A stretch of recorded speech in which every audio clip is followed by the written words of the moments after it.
Some might be surprised to learn that the fate of America's economy has already been determined, verified, and announced by the Obama White House. Yet, it has received scant attention from the corporate media. In 2011, economist Kyle Bass interviewed a senior member of the Obama administration about its planned solutions for fixing the U.S. economy and trade deficit. Among the questions he asked was about the U.S. exports and wages, but the question itself was not nearly as important as the response he received from this senior administration official. In fact, this single 7-word response clarifies everything, explains everything, and leaves little else to discuss. We're just going to kill the dollar. There it is, the entire agenda in one short sentence. It explains everything we've been seeing domestically and globally. That one statement makes every other question irrelevant, or otherwise answers all economic questions and explains everything. Nothing else matters. I urge you to ponder that statement and all it implies. Doing so will provide you with the clarity to understand not only what is taking place today, but what is yet to come. It is important to note the specificity of the word kill. Stated in the active voice, it means an unambiguously intentional and deliberate act. The murder of our national currency, the United States dollar, is the ultimate agenda to be implemented under Obama. To kill our national currency will subvert the United States and destroy it from within. This begs a number of questions, including what type of Americans would actually have as their objective the destruction of our national currency. To whom do they hold their allegiance, if not to the American people, whose life's work as well as the toil of our ancestors is represented in the form of wealth held in US dollars? Does this make any sense to us as Americans? The answer is, of course, no. By its very definition, to kill our national currency is an act of high treason by those engaged in this activity. It undermines the very sovereignty and survival of our nation and will have a life-changing impact on every citizen in the U.S. It will also impact every nation and the people of every nation on the planet, as the U.S. dollar is presently the world's reserve currency. It is an act that should result in the filing of criminal charges against the conspirators, a trial of their peers, and if convicted, a death sentence. It's that serious. According to my source, we are past the point of no return. We will not be able to stop what is coming, but must be wise enough to prepare and get out of the way. The murder plot involving the death of the dollar did not begin with Obama, but he and other conspirators have accelerated the plans, plots, and schemes for its demise. The ultimate objective is to implement an international currency in tandem with a system of global governance.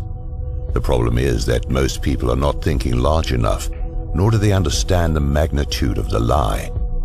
They are not seeing the larger picture as their focus is diverted elsewhere. For example, they focus on various tentacles of the octopus, such as the gun confiscation initiative, the DHS armament acquisitions, and economic woes as independent and unrelated events. They are not. Meanwhile, others continue to adhere to or even perpetuate the dual-party meme of governance, holding dearly to the notion that there is a practical difference between the Republican and Democratic parties. Have we not seen sufficient evidence that they are now of one party acting in concert with each other? They cannot see the collusion and backroom deals and continue to hope that the next election will finally change the unchangeable continuity of agenda. Most of the elected officials are on board with the subjugation of the United States to a global system of governance.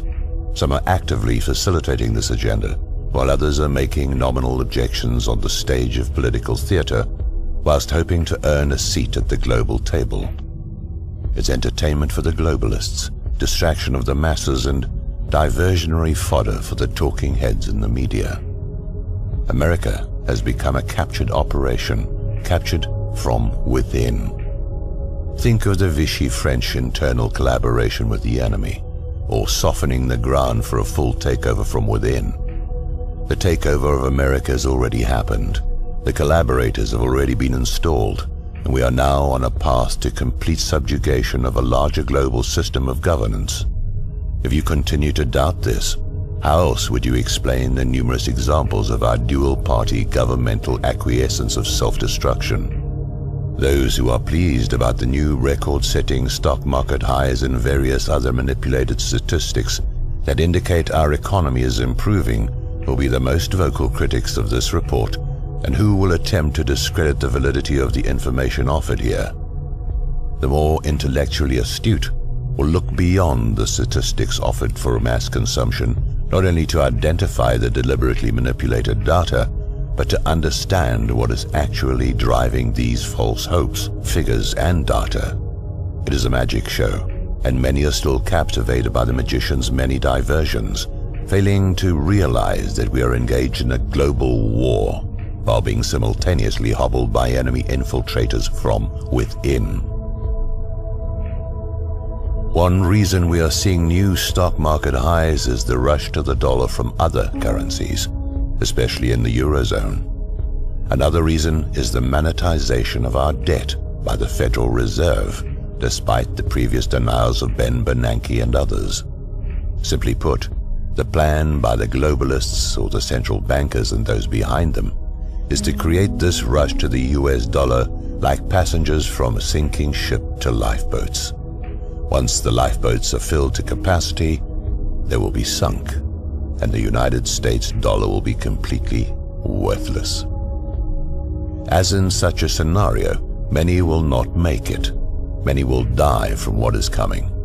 The level of evil behind this plan is incomprehensible to the normal human mind. We are at war with Russia. After removing Gaddafi from power in Libya, the Obama-Clinton Black Ops plan was immediately put into action. Benghazi was a logistics hub for arming the anti-Assad terrorists by our own State Department, covert operatives who were shipping millions of tons of weapons to Syria via Turkey and other staging areas. Russia was aware of our actions, and through the attack at the CIA Operations Center in Benghazi by proxy forces, exposed this operation to the world while putting a stop to this operation. It seems that everyone except the Western media reported what had taken place. The dirty little secret which explains why we have not been told the truth about Benghazi is quite simple. The efforts to overthrow Assad from power are continuing, except the arms and munitions shipments are now originating primarily out of Croatia. Overthrowing Assad would pose a direct threat to Russia, both militarily and economically. Are we to expect Russia's Putin to simply accept this without response? No. What is Russia doing to subvert our efforts? He is waging war against America, striking at the weak underbelly of our economy, which is the oil-backed dollar as identified in Michael Reagan's article, Building on a Kernel of Truth. Sadly, the Obama regime is doing nothing to protect us from this asymmetrical war. It's as if they are allowing it to take place. Although it was reported in the New York Times, few have paid attention to last week's meeting between Chinese President Xi Jinping and Russian President Vladimir Putin in Moscow. But it was an extremely important event in terms of the planned murder of the US dollar. An alliance is being forged between Russia and China to replace the US dollar as the reserve currency, already severely weakened by the policies of those in power, with a gold-backed currency.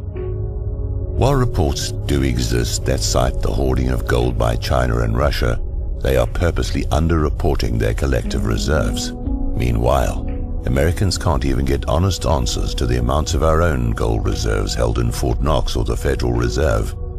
Don't people find this reluctance for audit and inspection a bit curious, if not outright suspicious?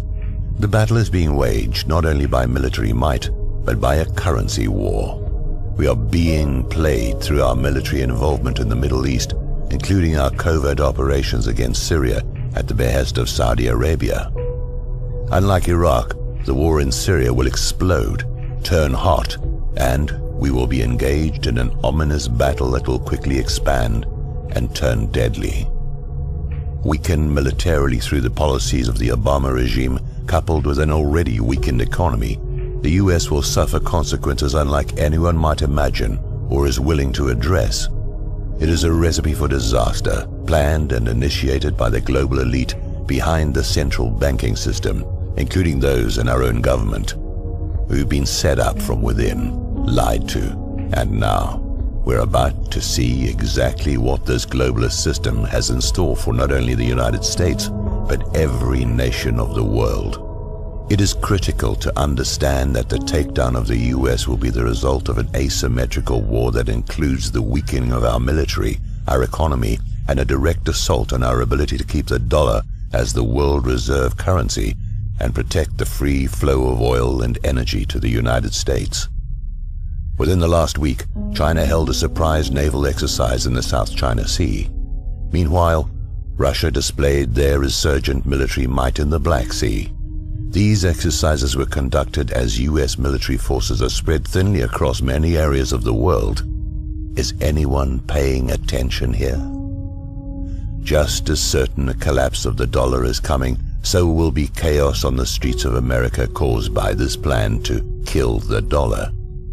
The central bankers and the leaders selected to govern each country have effectively used the Hegelian dialectic to implement their agenda.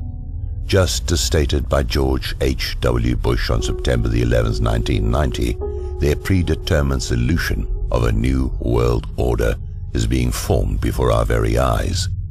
They've told us what they are doing, but we have chosen not to listen or failed to understand what was being said.